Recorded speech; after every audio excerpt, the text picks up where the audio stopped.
Kas sa tead saladust meie isapalves, mille Jeesus meile õpetas? Matteuse evangeeliumi 6. peatüki 9. salm. Meie isa, kes sa oled taevas. Miks nimetas Jeesus Jumalat isaks? 2. Korintlastele 6. peatüki 18. salm. Ja olen teile isaks ja teie olete mulle poegadeks ja tütardeks. Põhjus, miks me nimetame Jumalat isaks, on see, et me oleme Jumala lapsed. Meie isapalve sisaldab veelgi üllatavamat saladust. Isa ja tema laste olemasolu viitab sellele, et on olemas ka ema.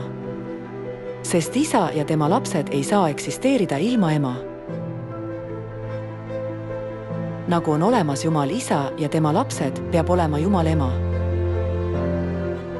Galaatlastele 4. peatükk 26. salm. Ent ülalasuv Jeruusalemm on vaba naine, kes on meie ema, Jumal ema.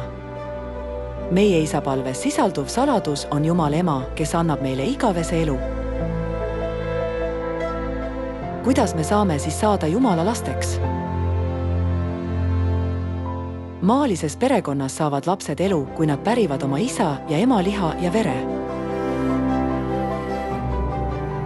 Ka taevases perekonnas saavad Jumala lapsed igavese elu, kui nad pärivad Jumala isa ja ema liha ja vere.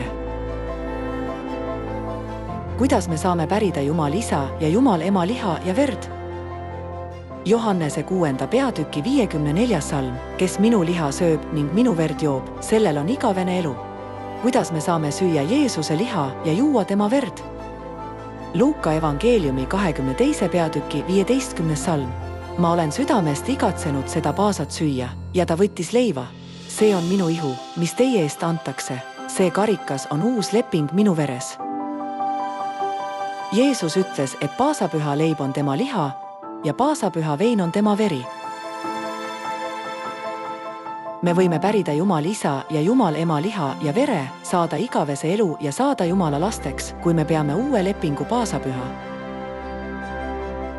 Palun pidage uue lepingu paasapüha ja võtke vastu igavese elu õnnistus Jumal isa ja Jumal ema.